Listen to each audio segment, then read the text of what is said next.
Hello, everybody, and thank you for tuning in to the Liberty Report. With me today is Chris Rosini, our co-host. Chris, welcome to the program. Great to be with you again, Dr. Paul. Very good.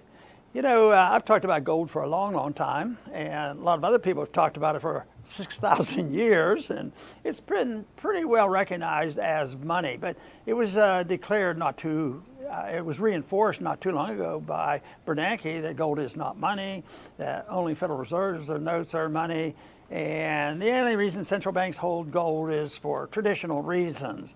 But you know, there was somebody else that predicted all this stuff that gold was not money, was Keynes back in 1924. He was sort of the pre-Roosevelt era. He was moving in with the New Deal, and the setup was if you want a New Deal and a big deal and big spending and big government, you can't have the gold standard hanging around, because gold is a restrainer on big government and abuse of government. But anyway, that was the introduction. He said it was a relic, and it shouldn't be used as money.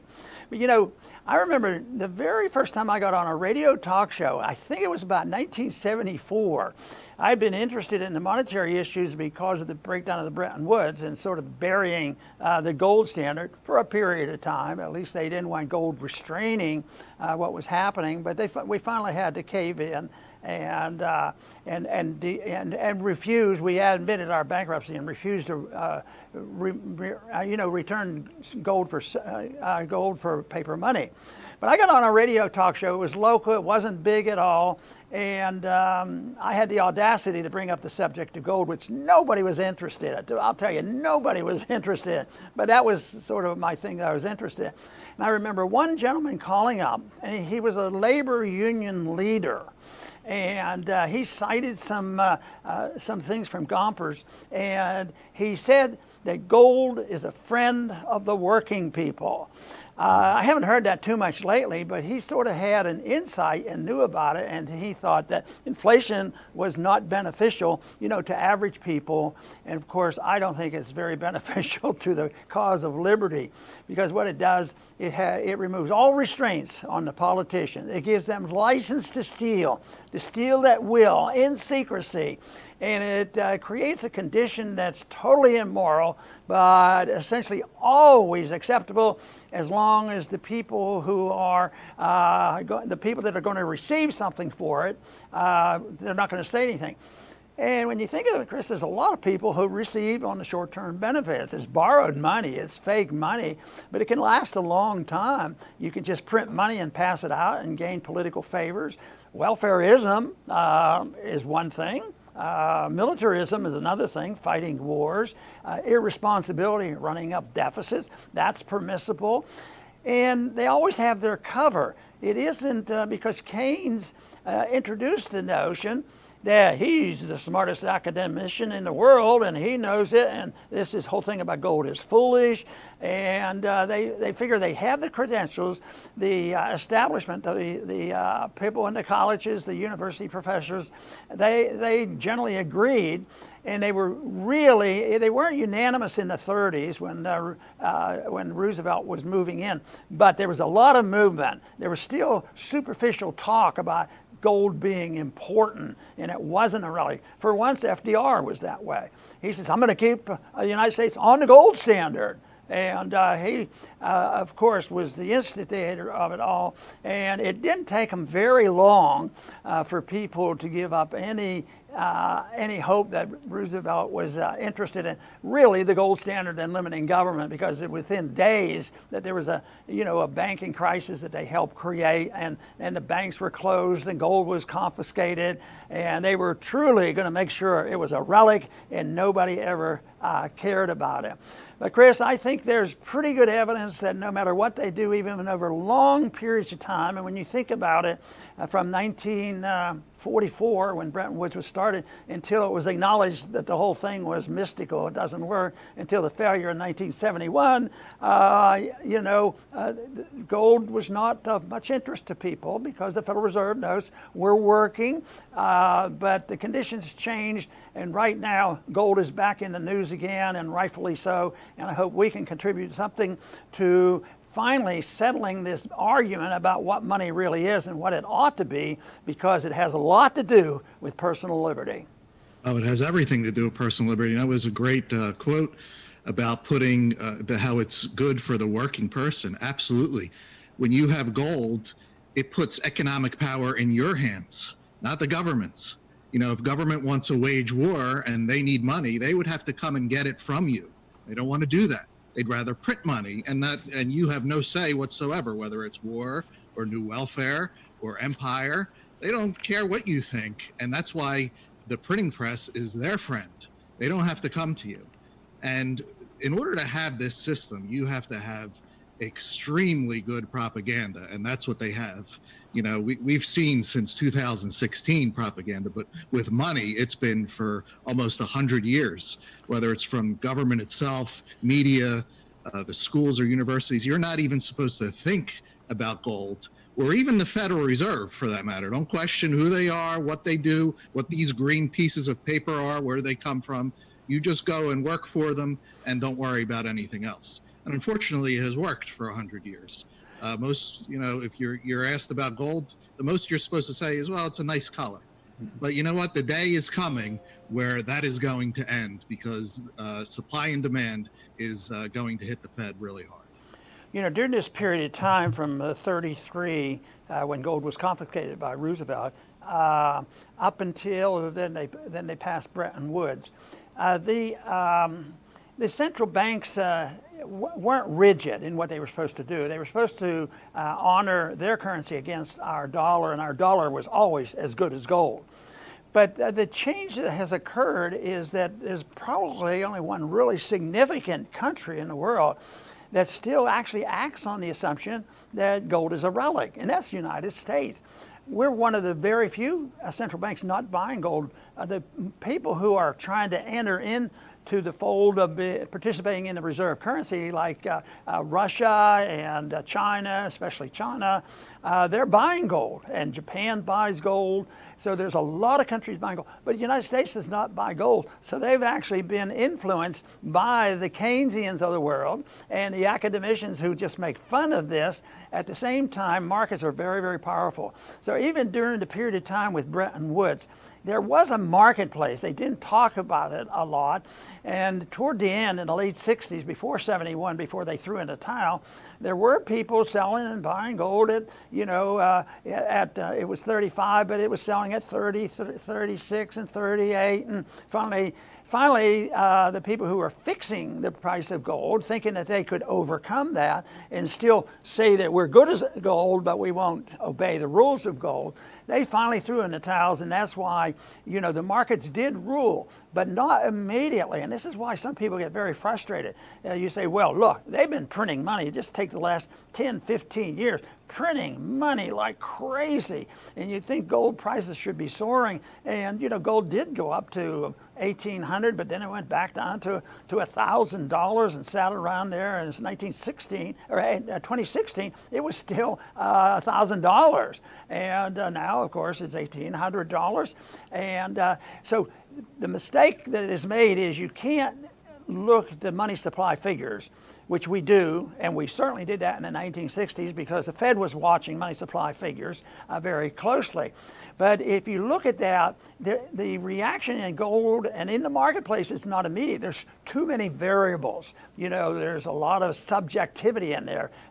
Values are based on subjectivity in many areas, even though the objective fact that if you print a lot of dollars, the gold price is going to go up in terms of dollars, but you can't say, well, tomorrow or the next day. It doesn't happen that way.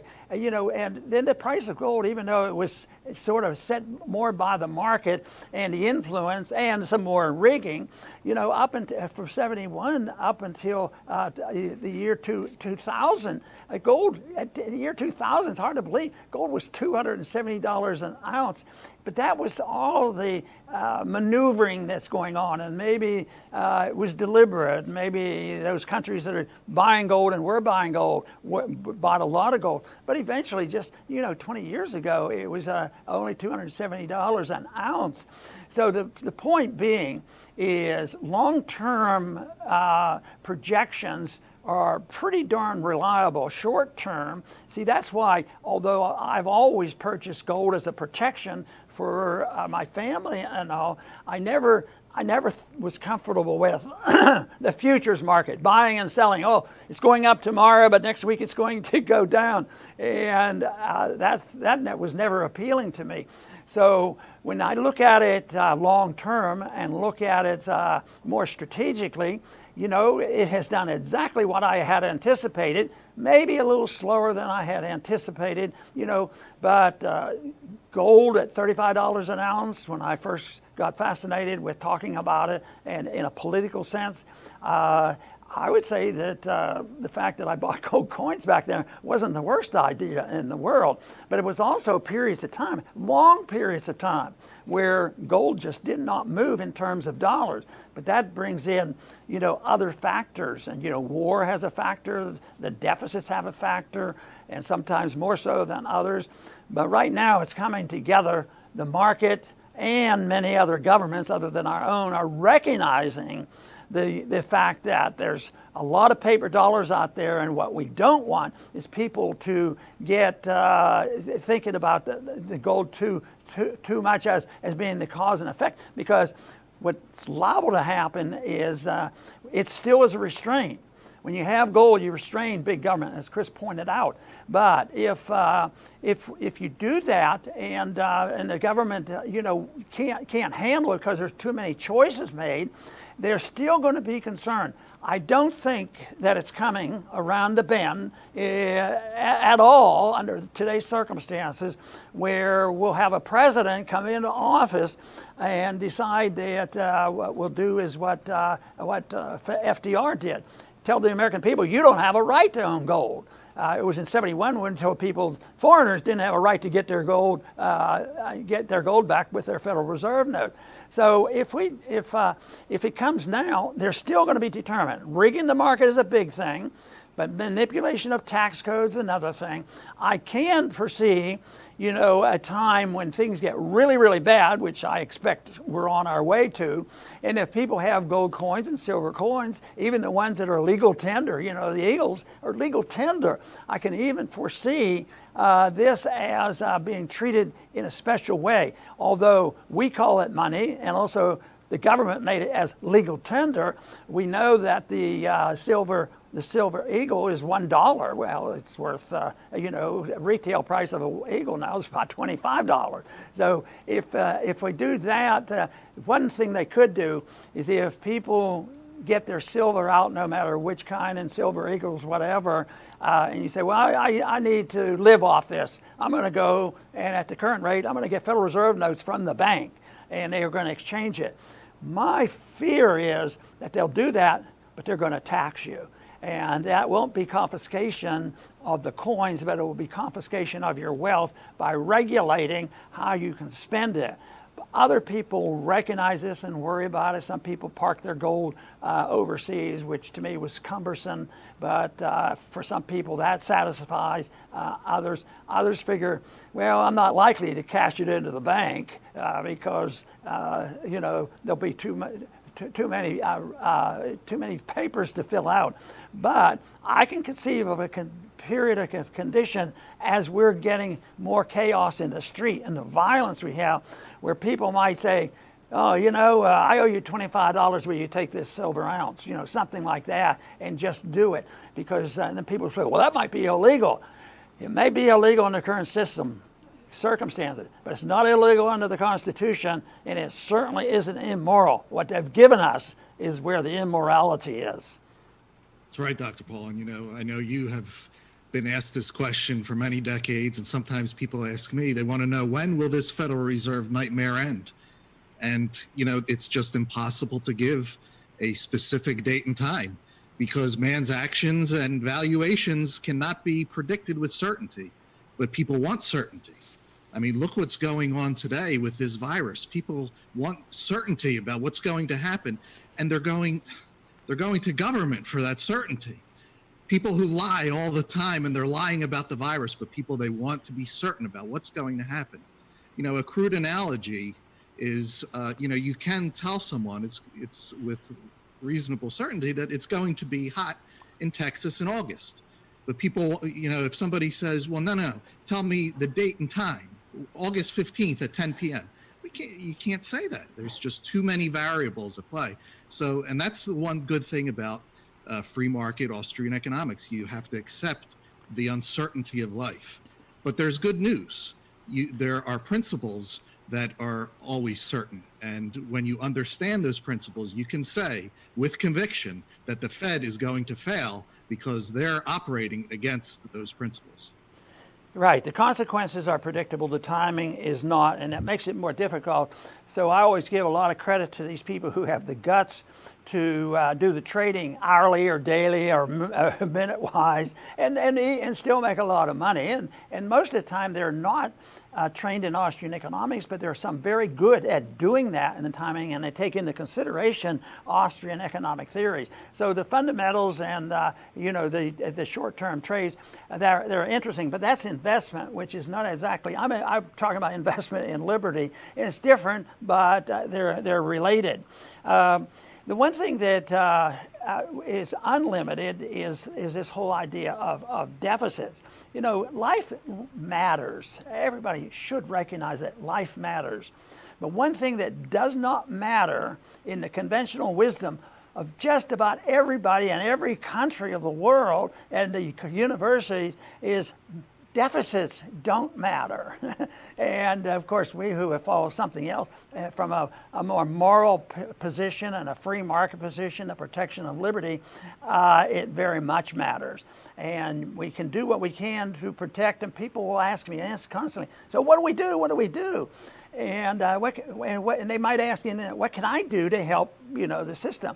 And I don't have an answer for that, but I do have a general answer, and that is do whatever you can. Protect yourself, but try to spread a message. And there's no one way to do that. Everybody has a different role. But I do believe very sincerely, if anybody comes to the conclusion that the situation and the economy and our liberties are a real mess and something should be done about it, if you do absolutely nothing, I don't think that's the right thing to do. I think you have some responsibility. Of course, everybody assumes that. I think first is, taking care of your family and teaching your family and joining groups that believe this and trying to spread a message. And that's the neat part about it. I talk to so many people now that since I was in politics, many of them started their own, radio programs and talk shows and things like that. And they're spreading messages, but they're out there by the thousands. Most of us don't know about it. And I think that's it, spreading the message, spreading the ideas. That's critical that we do that. But I want to also follow up on Chris's question, but how are we going to know? And of course, we won't know. But why do we expect it to happen? Well, looking at monetary policy, we know that when they inflate and have artificially low interest rates and subsidize the deficits, that leads to a necessity of making a correction to get rid of the deficit and the debt, and also getting rid of the malinvestment, which the market is struggling and demanding that we do it, and it's been happening here in this last several months. It's happening, but people say, oh yeah, it's the coronavirus. That's our problem. We hadn't had the coronavirus, we'd be doing pretty good. Well, the coronavirus is a problem and has caused a great deal of harm, but it just sped along the problems that we have. So we have the Fed involvement, we have the coronavirus involved, and we have also the fact that the military-industrial complex, they're very, very powerful, and they will demand that the deficits continue and spending continue. The welfare state will continue will continue to demand that the spending occurs, which is the reason why they continue to do this. So those problems are there, and they're coming to a head, and that's why I guess right now in recent weeks I've understood, at least to the best of my ability, all this going on. But I think what is evolving in my own brain is, yes, I expected trouble in the street violence and racism and all this stuff going on. But I guess what I've had a more direct concern about, and hopefully a better understanding, is this whole thing about the Black Lives Matter, and also how the cultural and economic socialist Marxists have become really aggressive. And I think they have infiltrated widely. How is it that some of these dumb things come up and all of a sudden you have the support of all the university professors and governors and mayors and everybody else supporting some of the most ridiculous things? So they have philosophically at least infiltrated, and it's much bigger than I thought. I thought that would pass. It was just a couple kooks involved in doing this. But no, I think they're very well organized, and it's a participant in this because they're anticipating what we have anticipated. We were on our way to chaos and street violence, but who's going to take advantage of it? Well, we think we should take advantage of it. We think there should be an explanation of why we have the chaos in the streets and people are poor and losing their jobs and there's inflation. And then we'll do something about it, but we hope we can offer the right thing, which is limited government, limited spending, definition of money, but not the other side, the opposition. The Marxists, are the ones that they know exactly what they want. And it's not kindness and consideration, it's chaos. And that's why they even destroy some of the monuments and things of individuals that support their position, because anything to cause confusion and chaos, they're going to do it. So this whole thing is getting worse as far as prediction goes. I agree with Chris. We can't say, that, in 6 months, this is going to be all over and everybody's going to be in the streets and the dollar won't function. I don't happen to believe that because I think there's a lot of people who maybe are working and prepared for when the whole thing comes and the dollar loses its reserve status. But I don't think it's on our doorstep. I think some people know about it. Some people really want it to take care of it. But the big thing is, I think Marxism and also liberty-loving people have the same opinion that there's something big going on, and there's rioting going on now. The big question is, which intellectual arguments will prevail? Will it be that were pervasive and persuasive as well with the founding fathers and try to work a system where it reins in government? Or are we going to just go along and add to it and say, yeah, that's right, deficits are important, but boy, under these circumstances, we got to spend a lot more money.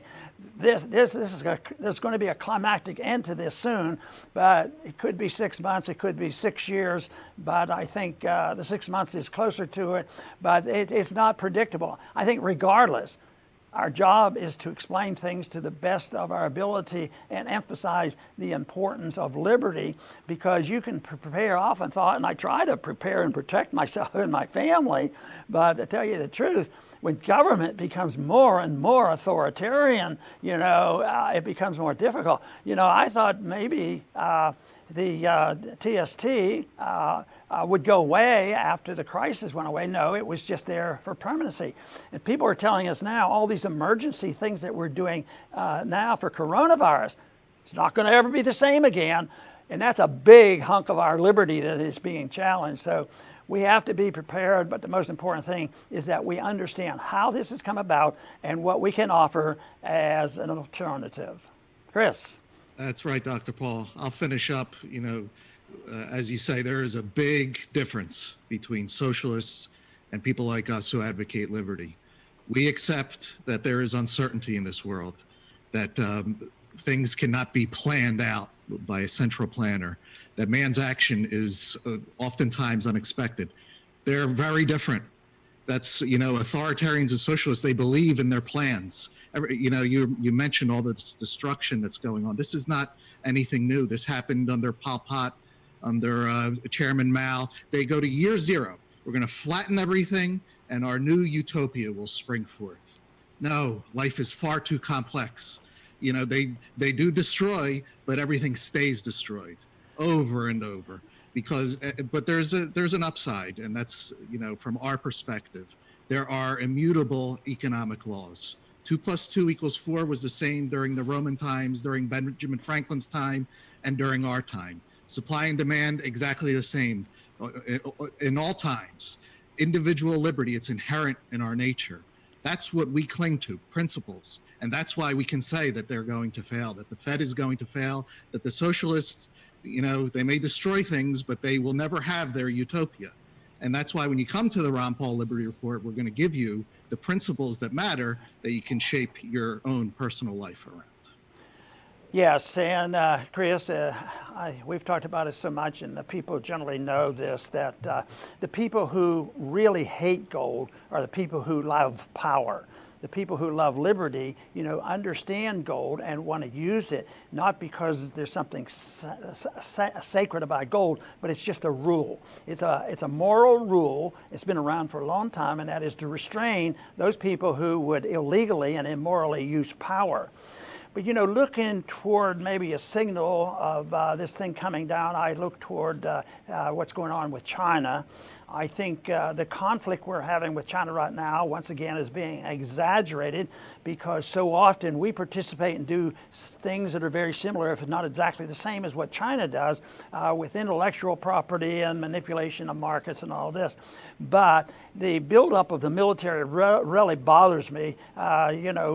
China's becoming more militaristic. They're smart enough to hold gold. And yet we live a long way from the South China Sea, and yet we feel compelled to send these ships over there trying to provoke something with China. So I think that this, along with China talking about making inroads and using their currency as a reserve currency, that is possible, and that could move along quickly. Some of that has happened. So if there's a big move in that direction, along with this conflict that is being generated with China, that means if we hear more and more news along that line, the closer and closer we're getting to where this whole thing will break down, and somebody's going to come up with the stupid idea, well, the best way to get out of problems like this is to have a war. And believe me, people literally have said that. We didn't get out of the Depression until we had World War II, which is about the dumbest thing I've heard, and the most evil thing you can say is, yeah, let's blow up the world, we won't have any unemployment. It's ridiculous. So I think there are signs that you can watch, and the gold price is one of them that sort of summarizes all the thinking of the people, and it is a reflection of the dollar. It could be a reflection of somebody creating a new reserve currency. I do want to thank our viewers today for tuning in. I thank you very much for coming to our program. I want to thank Chris for being with us today, and please return soon.